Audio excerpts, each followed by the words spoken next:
നാളത്തെ പ്രൊമോ വന്നിട്ടുണ്ട്. ഒരു ചെറിയ അടിയുടെ ഒരു ലക്ഷണം കാണിക്കുന്നുണ്ട്. നമ്മുടെ ഋഷിയും പിന്നെ നന്ദനയും കൊണ്ടാണ് സംസാരിക്കുന്നത്. അതുപോലെ ശരണ്യയും ജിൻഡും ഒക്കെ അത് നോക്കിക്കൊണ്ട് നിൽക്കുന്നുണ്ട്. ചെറിയ അടി ആണെങ്കിലും പൊരിഞ്ഞടി എന്ന് പറയുന്നില്ലേ സ്റ്റൈലല്ലേ, ഒരു പൊരിഞ്ഞടി എന്ന് തന്നെ നമുക്ക് പറയാം, നമുക്ക് പ്രതീക്ഷിക്കാമല്ലോ. പക്ഷേ ഈ പ്രൊമോ കണ്ടിട്ട് ഒരു ചെറിയൊരു വഴക്ക്, സാധാരണ ഉണ്ടാകുന്നൊരു വഴക്കായിട്ടേ തോന്നുന്നുള്ളൂ. പക്ഷേ നമ്മൾ യൂട്യൂബുകാരൊക്കെ പറയുമ്പോൾ പൊരിഞ്ഞ അടി എന്ന് പറഞ്ഞില്ലെങ്കിലേ അതിനൊരു ഗുമ്മ് കിട്ടത്തില്ല. ഏതായാലും ഇല്ല, ചായക്കൊപ്പയിലെ കൊടുങ്കാറ്റ് പോലെ അത് പെട്ടെന്ന് തീരും എന്നെനിക്ക് തോന്നുന്നു.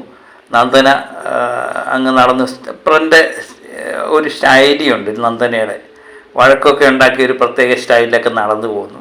ആക്ഷൻ കിങ് ആണ് നന്ദന നടന്നു പോകുന്നതായിട്ടാണ് കാണുന്നത്. പിന്നെ അടുത്ത പ്രൊമോയുടെ രണ്ടാം ഭാഗത്ത് കാണുന്നത് നമ്മുടെ ബിഗ് ബോസിലേക്ക് അതിഥികൾ എത്തുന്നതാണ്. അത് നമ്മൾ പറഞ്ഞിരുന്നു, സാബുമോനാണ് ഇപ്രാവശ്യത്തെ അതിഥിയായിട്ട് എത്തുന്നത് എന്ന് പറഞ്ഞു. സാബുമോനോടൊപ്പം വേറെ ആരെങ്കിലും ഉണ്ടോ എന്ന് നമുക്കറിയില്ല. ശ്വേതാമേനോൻ്റെ പേര് പലരും പറയുന്നു കേട്ടു. പക്ഷേ ശ്വേതാമേനോൻ എട്ടുമോ, അതെല്ലാം കണ്ടറിയാം.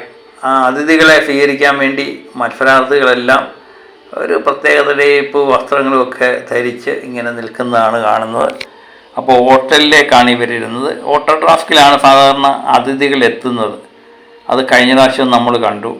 ഈ പ്രാവശ്യവും സീസൺ 1 വിജയ് സാബുമോൻ എത്തുന്നു എന്ന് ഏകദേശം കൺഫേമായുള്ള വിവരമാണ്. പിന്നെ സാബുമോനോടൊപ്പം വേറെ ആരെങ്കിലും ഉണ്ടോ എന്നുള്ളത് നാളെ നമുക്കറിയാൻ പറ്റത്തുള്ളൂ.